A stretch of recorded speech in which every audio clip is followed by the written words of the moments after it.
Morning, everyone. So, taxes? Talking taxes and budget again, which is the main focus for the next few weeks.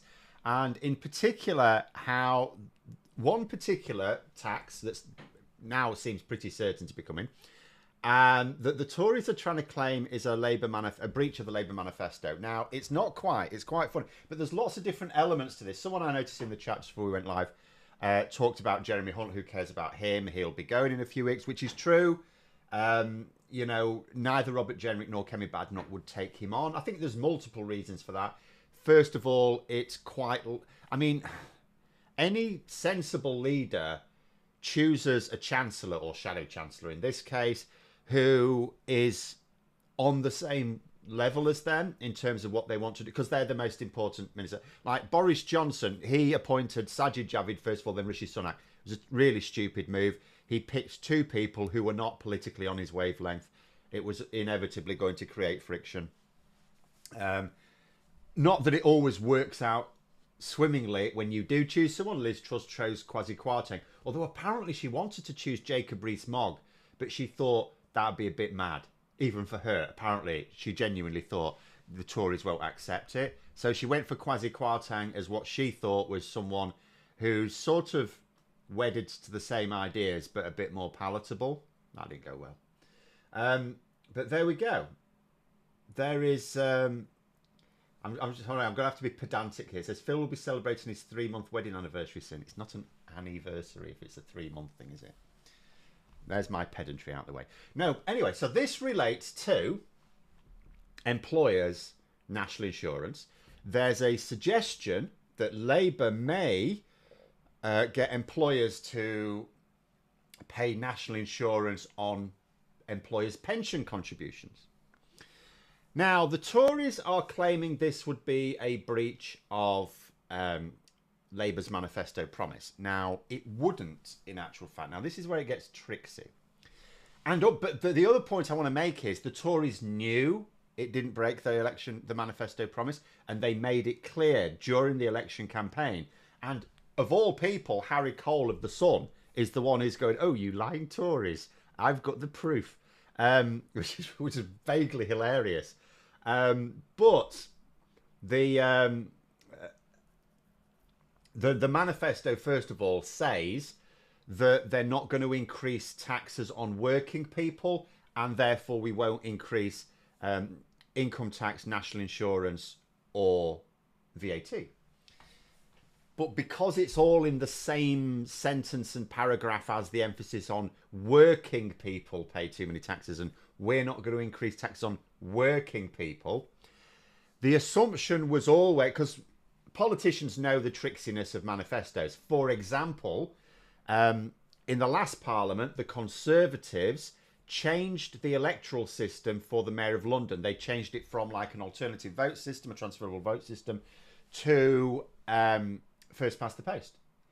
And they claimed they had a mandate for this. And you go, well, this wasn't in the manifesto. Where's your mandate for it? And they said, they pointed to a bit of the manifesto that said, we will continue to support first past the post. That was enough. You don't have to have an explicit policy in the manifesto for you to claim that it's got a mandate from the manifesto. So, and I said this on my own channel quite a lot ahead of the election. I said, when the manifestos come out, you need to read, or if you're interested, you need to read them. And don't try and read things into it. Read them exactly as they are. Read no more, no less into the words in there, because they'll be all manifestos are very, very carefully worded, particularly ones that could be put to the test. So Labour and Conservatives, definitely. Very carefully worded to give one impression, but actually allow them to do another. One angry pagan there, £2 super chat. Thanks. It says Reeves could also reinterpret national debt from borrowing. Well, she's likely to do that anyway. We think she's going to do that anyway. And that there was nothing in the manifesto about that counters that. But the point is that although if you clip it out without context, it says they will not raise income tax, national insurance, or VAT. it's not even just that it's in the same paragraph, it's in the same sentence. It says on working people, it won't raise tax on working people. So they absolutely does. Remember, what is the point of a manifesto? It's not just to say what you're going to do. It's also, the whole point of a manifesto is two things. One, it's to give you a mandate for the things you want to do. Because without it, in theory, it could be blocked by the House of Lords. So it's there to get it through the House. The House of Lords is not supposed to block anything for which there's a mandate from the winning manifesto. So that means they can say, hang on, we think you should amend it this way or that way, but they're honour bound to not block it. The other thing, the other purpose of the manifesto is, of course, to win votes. And that has as much to do with making promises as it is to, no, we won't do this, but without saying they won't do that. But anyway, what are the Tories saying and why is it a lie? So let me get the actual quote. So let's do Jeremy Hunt first, because he's the one that Harry Cole has called out. So Jeremy Hunt says, it's obvious to most people that raising national insurance would breach Labour's manifesto pledge to not raise national insurance. So I've already explained there. Labour's was saying on working people. They're not going to raise taxes on working people, right? Now, Harry Cole has pointed out... Now, people may remember I talked about this quite a bit. During the general election campaign, one of the very few tactics the Tories had was to make up a load of taxes which didn't exist and say Labour were going to either increase them or create them. So what they basically did is they got a team of people to say, just think of some taxes that Labour haven't ruled out. So that's what they did. Any tax that Labour hadn't ruled out, they said, oh, well, they're obviously going to increase it. Now, here's a little thing. We now know why they did that. Why did they do that? Because they knew about the £22 billion black hole. So Jeremy Hunt knew about the extra... I mean, there was already a hole in the finances as it was. Economists were making clear that the current tax and spending plans were not enough to meet in the middle. But nonetheless, there was an extra £22 billion hole, which they hadn't announced to anyone, which the OBR and the IFS have confirmed that they are satisfied it exists. They haven't said that they think it's £22 billion. They don't know that. But they have said that it exists in some form. And Hunt knew about it. So he knew that Labour would have to raise extra taxes. How did he know that? Because he knew about the black hole and he knew Labour would have to fill it because Labour have made a manifesto promise to balance the books in a budget. And how do you fill that hole? Well, the Tories' instinct will be to try and do it via public spending cuts, but they know, first of all, they probably couldn't have done that because there wasn't much left to cut. But they know Labour aren't about that. So they know Labour will not want to cut. They'll only want to cut to increase spending somewhere else. They won't want to cut in order to fill in a Tory hole that they didn't even tell them about. They know they're not going to borrow for it because who's going to follow in Liz Truss's footsteps these days? So they knew it would have to come from extra tax rises. So they knew that. So they came out with a load of things that they said Labour are going to raise tax on these. Now I'll read some of them out before we get to the relevant ones here. So they, first of all, this was cheeky as hell because it's like Labour's 18 new tax rises that Conservatives have ruled out in our manifesto. First of all, it says the new state pension being dragged into income tax for the first time in history. That was not ruled out. The Tories created that. That was actually in Hunt's budget. Hunt's last budget created the situation where for the next few years, some people on the state pension will be paying income tax on it. But then it says, ending the 25% tax-free lump sum, making tax relief on pension contributions less generous, increasing the number of council tax bans, undertaking an expensive council tax re-evaluation, as Labour have already done in Wales, cutting council tax discounts, as Labour is currently doing in Wales, applying capital gains to family homes by ending private residence relief, increasing the rate and level of stamp duty, blah, blah, blah, blah, blah. Now, in amongst all of these things, there is extending national insurance to employer pension contributions and increasing employers' national insurance. So the Tories, during the election campaign, said that Labour have not ruled out these taxes. And yet now they're trying to say, oh, they did because it was ruled out in the manifesto. When it's like, well, they can't both be true, can they? They can't both be true. So actually, the Tories knew that Labour's manifesto was worded in a tricksy way that, yes, did not mean they wouldn't raise employers' national insurance in some way. Now, I am going to say there are good arguments for not raising employers' national insurance, because if I move to Robert Jenrick, because Hunt is irrelevant, Robert Jenrick may also be irrelevant because Kemi Badenoch is the favourite to win. But I'll just go through, there's a little comment here. It says, given that they're in opposition, why are they still getting so much airtime? Labour, they bailed on the P&O comment over £1 billion, cheap to bring a country to heel. I don't know that they did. I don't actually know what's happened with that. That was another communications mess, the P&O thing. But in terms of why the Conservatives are getting so much airtime, it's partly down to two things. Firstly, they are the official opposition. Labour used to get the same airtime when they were in opposition. They didn't get the same treatment, and they don't get the same treatment in government, but they did get the same airtime. So the Tories getting this airtime. First of all, I'm referring to their comments on social media, by the way, not from the media, not from the mainstream media. But the reason why the Tories get airtime, it's because they're the official opposition. It's why I said if we could have arranged it that the Liberal Democrats became the official opposition, you would actually have seen the Tories getting significant. Now they would have still got more than they should, because Reform UK get more than they should. But you would have seen them getting significantly less, and more importantly, you would have seen the Liberal Democrats getting airtime, regular airtime, because it's demanded. They have to by law. Whereas now, because the Lib Dems are not the official opposition, you don't get anything for being the third party by law. The media basically pretend the Lib Dems don't exist until there's by-elections. And it seems that there might be Tory by-elections next year, by the way. But that's a separate issue. Right. I did do a video on it on my channel yesterday. You can check that out if you want. But Robert Jenrick, he said three things, one of which is true. He actually said a true thing, which is very unusual for our Robert. But I'll read out what he said. He said, this is the strongest indication yet that Labour will break another manifesto pledge. No. But obviously they will, for all they are worth, try and claim this. Then he said, all tax is ultimately paid by working people. Now, this is sort of true. Just to explain that point really briefly, Dan Needle's done the same thing, but I did the same thing on my own channel sometime before as well.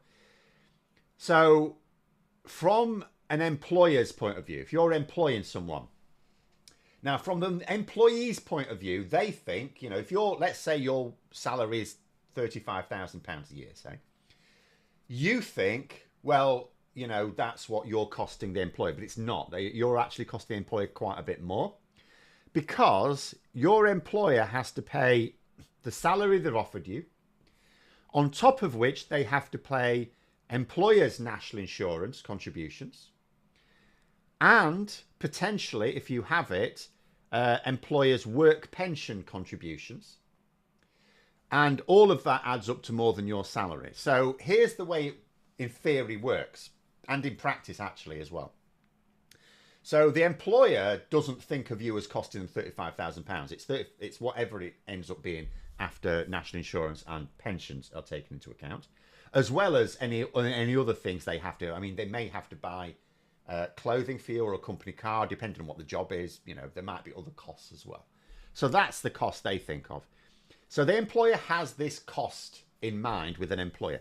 Now, if the government charges them higher contributions on, say, national insurance, for example, then in order to keep that value the same, what will they do? They will try to offer, not existing employers, because they can't do that, and they certainly won't be able to do when hire and refire is scrapped. But what they can do is with new employees that they take on, try to offer them a lower salary to keep that number round about the same. Which is why there is definitely an argument. It's not just an empirical argument. We actually find this in practice as well, which is why it is, you wouldn't normally do this unless there was no other option, right? And obviously Reeves feels there's no other option in order to maintain spending, like the spending increases we need. But yeah, there is an argument that that can lead to suppressed wages. Now, that doesn't mean to say that all wages all over the country will be suppressed by this. So the Treasury will also be making the calculation that on balance, it is going to not only raise more taxes, but it is, because obviously if you offer a lower salary to your employee, the employee's national insurance and income tax contributions will be less. So, you know, something like this, it raises a certain amount in extra taxes via the employer's national insurance, but it's going to, in some cases, reduce the amount of tax the employee makes. But it still ends up net positive to the Treasury, because you can't just do this for existing employees. You could only possibly do it for new ones. And even then, some businesses, to remain competitive, will have to maintain those salaries anyway. They can't just shrink the salaries, because then they may struggle to get the employees, right? And also, if you're on minimum wage, you can't shrink the offers anyway. You know, if you're only paying minimum wage, then that's it. That's what you're offering. But there we go. When Angry Pagan there saying, how much is set aside for public infrastructure? Now, that we don't know, because that all depends on exactly how much Rachel Reeves thinks she can get away with borrowing. Because, like, I mean, you may have seen various economists say that she could change the debt, and they've hinted very strongly that they're going to change the debt rules in some way. So they can change the definition of debt quite easily. There's lots of different ways of defining debt, perfectly legitimate. Other countries do the same thing. And they could do it in a way, at the moment, with what Jeremy Hunt left her, Rachel Reeves can, in theory, borrow £9 billion for capital investment. Now, that's more than the Tories would be spending, but it's still not very much. Obviously, there's going to be more public... I mean, we're not just saying £9 billion for capital investment, because there's already announced plans that were announced in the manifesto, plans for capital investment that came from taxation. But in terms of specifically from borrowing, £9 billion. Now, she can change the definition of debt to change that £9 billion into about £20 billion or £30 billion, or there's one that raises it to between 50 and 60 billion pounds. However, and you think, so, oh, 50 to 60 billion pounds, that would be magnificent. She can't do that, because if she does that, then gilt investors will cause a little repetition of what happened with Liz Truss and Kwasi Kwarteng. So basically, Rachel Reeves has the capacity to change the definition of debt to allow her to borrow whatever she thinks she can get away with borrowing without crashing the pound. She can easily change the definition of debt to allow it. Now, what that figure is, we do not know. I've seen suggestions, I think I might have mentioned this recently. We've seen suggestions in the Financial Times that about 20 billion. So it would be 20 billion on top of whatever else they've also announced. I'm not sure how much that adds up to. But there we go. Nova there saying, just want to double check, did they mean tax and national insurance on pension contribution or just national insurance? If it's just national insurance, it's about 0.5% of your income. Well, we don't know, because the budget hasn't been announced. But all we're saying is there are two ways in which Labour could increase the national insurance burden on employers. They could just make them pay national insurance on pension contributions, which they don't currently, or they could just raise the rate. They could do either. And because Labour haven't ruled it in or out, but because they're not ruling it out, and also Keir Starmer today has emphasised it wouldn't be a breach of the manifesto, which is a pretty clear sign that this is what they're planning on doing. And given that it's 2 weeks tomorrow, is it? Yeah, it's 2 weeks tomorrow, the budget. So given that we are 2 weeks away from it, if yesterday Rachel Reeves was hinting, yeah, we might be doing this, and Keir Starmer today saying, oh, it's not a breach of the manifesto at all, it sounds to me like they're doing one of those two things. Probably not both, but one of them. Will the 25% tax relief on pensions go? I don't think so. I think they may have ruled that out, but don't quote me on that. There have been lots of arguments, obviously, over the last few months, lots of arguments from lots of quarters right and left wing, all arguing for the sorts of things that Rachel Reeves should do with the budget. And every time and it's interesting because it's actually been I think it's the Telegraph that argued that the pension relief should go, the generous pension relief should go, and there may well be an economic argument for that. But all I would say at the moment is, although getting rid of that pension relief is for workers, that's not pensioners, but it's people who may be, who are looking ahead at being pensioners.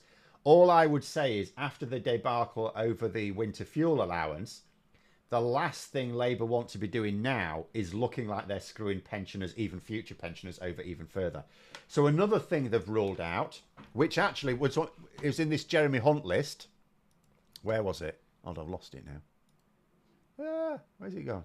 Here it is. So there was one in here which Labour have ruled out, because some of the things in this list of Tory made up taxes, Labour will actually, it's like increasing capital gains tax. Yeah, we think that, and Labour pointedly refused to rule that out during the general election. But there was one related to council tax. It says here, cutting council tax discounts. So there was an argument that what Labour could do, and again, it's one of those things, in principle, I have no objection to at all, but in practice, be politically mad at the moment anyway. And that would be to get rid of the council tax, the sole occupant council tax discount. So in this country, if you live on your own, you get a 25% discount on your council tax. Now, I would argue that just philosophically, not practically, if you've got a shortage of housing, why would you financially encourage people to effectively live on their own? That being said, it would also be seen as like a tax on grief. That's how it would be presented in the media, right? That's how it would be presented in the news. Because let's imagine you're an elderly pensioner. So pensioners basically have already, according to the media, been screwed. Some genuinely have been screwed. Not often the ones that are pointed out in the media. But anyway. So pensioners have been screwed as far as the media and much of the public is concerned. And then imagine that Labour cut the council tax discount at this particular point in time. And it's like, oh, great. So now you're basically taxing someone who's just been bereaved. Because, if you go from being a couple, one of them passes away, you're now a single person in that house. You'd get your 25% discount. Oh, no, Labour are putting it back. They're making you carry on pay what you had to do on behalf of your dead spouse. That is how it would be presented in the media. So Labour have ruled that one out. If ever they do plan on changing that, Plumduff's there saying council tax things. It is. They should replace the whole system. It's not fit for purpose. It's based on housing prices from like 1991. It's on, the more you learn about council tax, the more of a farce it is. Replace it. And replace it with the land tax. And as I say, I pointed out some time ago, there's a Nobel Prize winning economist who's actually said you could actually change it to a land tax, and people in a house could actually end up paying less than they do in council tax, and yet the replacement for council tax would still raise more revenues. And the beauty of land tax, see, here's the problem. When people talk about tax the rich, and it's like, yeah, in theory, and absolutely, the burden needs to be placed higher up, and it is being. But when you get it from both sides, you'll get rich people say, oh, they'll just leave the country, and we sort of know that a lot of them that say that don't. Like Charlie Mullins, that plumber guy, he doesn't seem to have gone yet, does he? He doesn't seem to be going now either. He seems to have changed his mind. But anyway. So you get loads of, we'll just leave the country. And then a load of them don't leave the country, but actually some do. So there is a point at which you raise taxes on the wealthy to the point where either they'll move their money abroad, like this idea of, let's just apply this idea going around, let's just apply this particular special tax on the richest whatever percent, like 0.1% or something. It's like they'll just move the money abroad. And if that doesn't work, they will actually just move themselves abroad. They will. They will actually just move. Whereas land tax, they can't take land. They can take money. You know, if you because what we do, we're focused on taxing money, which can be moved, and assets which can be moved, businesses which can be moved. You can the Daily Mail, for Christ's sake, claims to be this big patriotic paper. Where's it based? Offshore tax haven. The Daily Mail is, to all intents and purposes, not a British entity. It's mad. George, £2 there saying, removing the 25% discount council tax is very Tory. I don't think so.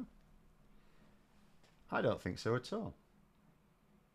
If someone's like you, and it would be a bad political move. I'll give you that. So, but philosophically, I think to myself, most people who live on their own, not everyone, but most people who live on their own live on it because they can afford to.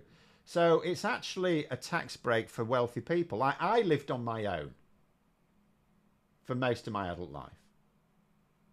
And I, you know, when I wouldn't have needed the 25% discount. I actually felt bad about it at times. Because I'm thinking, I'm renting a house.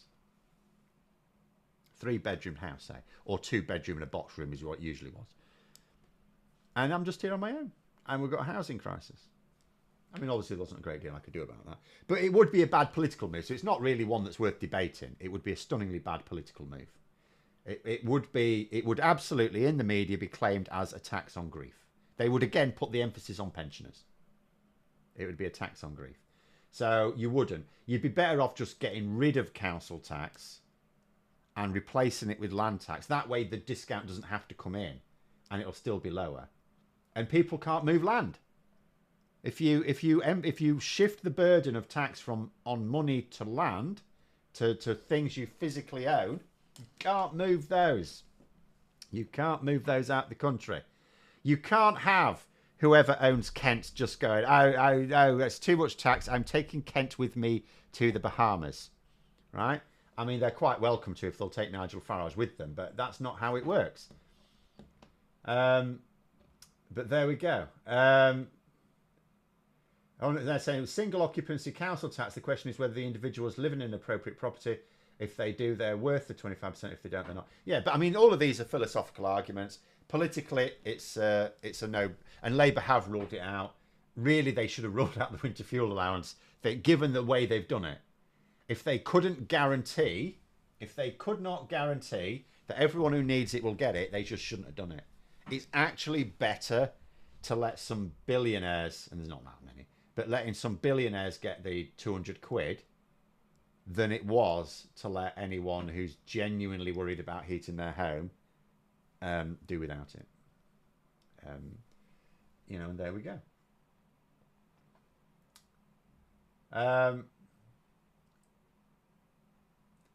Power to people, they're saying, think so. I don't choose to live on my own. It certainly isn't because I can afford to. Disappoint that view feel. I didn't say everyone. I said most people. Most people, if they live on their own, it's because they can more easily afford to. I've known people who could not afford to live on their own, and so what they didn't do. And it wasn't it's not always great house sharing, particularly if it's someone you don't know until you've been living with them for a while. And I didn't say it was everyone. But most people, it's because they can afford to. If you can afford to rent a house on your own, then you're all right. Junior there saying, I'm in a 1-bed flat, yet pay same as 3-bed next door.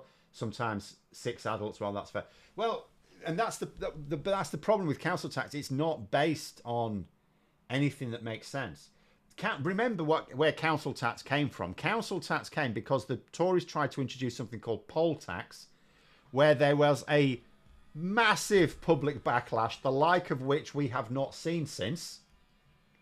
We have never seen anything like the reaction to the poll tax. It was quite spectacular. And so it replaced, and it was like, oh, well, we won't do that then. It basically finished Margaret Thatcher. It killed her off.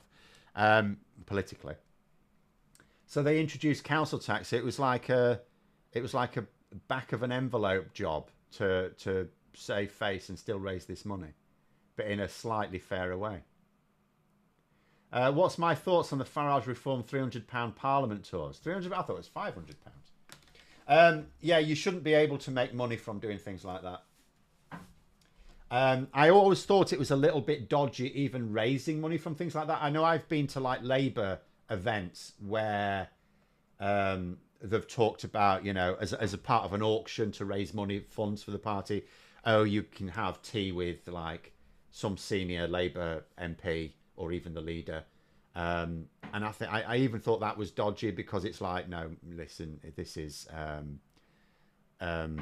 you know, that the House of Commons is a public building. You shouldn't be charging people effectively, even though it's not technically for access. It's for the meeting with the thing. It's dodgy. So I don't like that. I don't like it when my own party does things like that to raise money. I don't think you should do that. But there we go. Lucy, they say, I live on my own because I'm antisocial, closeted, transsexual with probably ADHD. I said not everyone. I said most people. Most people. But I also said it would be a political non-starter because the media would point, they wouldn't point at you as an example, but they would point at a small group of people that would be affected by it negatively. The manifesto did say about reform of business rates, council tax businesses, so LVT could be on the cards, but not necessarily for homeowners. I don't think there's going to be any... I'm not hearing about any real change to council tax in this budget. Remember, I mean, this budget has... Even though it's taken... Like a new government usually has a budget the next month, which means they do next to nothing in it. This one will have taken place... What will it be now? Right. Just under 4 months after they came to power, wasn't it? They came to power on the 5th of July. So Rachel Rees was the Chancellor on the 5th of July. 30th of October is the... So it's a few months. It's still not a full year. So they're...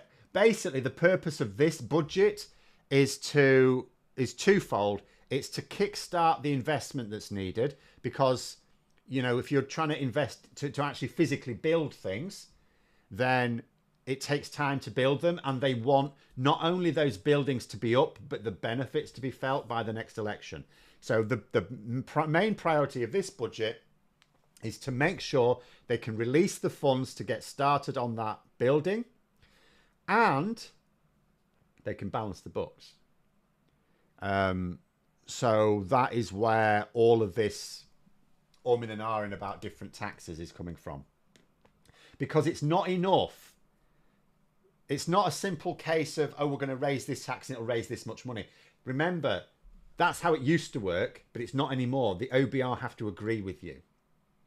So they have to agree that what you think a tax will raise is... Otherwise, because remember, if the OBR say that they don't agree with your figures, then your budget is basically not balanced. So that's the other side of it as well. Alf there saying, how has Farage learned the layout of the building so quick to give tours? It was only the other month he didn't know where to go to vote. Well, as far as I know, that's still the case now because he still doesn't seem to manage it very often. I assume that Lee Anderson will act as the sort of porter in this arrangement. But there we go. Will Labour be restarting the insulation scheme the Tories bin? They should be, but I don't know. And we've run out of time now. I won't be able to check just yet. I don't know whether there's been... I don't know that there's an imminent announcement on that. But they certainly should be because they made a big enough noise in opposition of the fact that if you insulate more homes, then it costs less to heat them. Which is a benefit not only in terms of energy bills, but also in terms of just energy supply.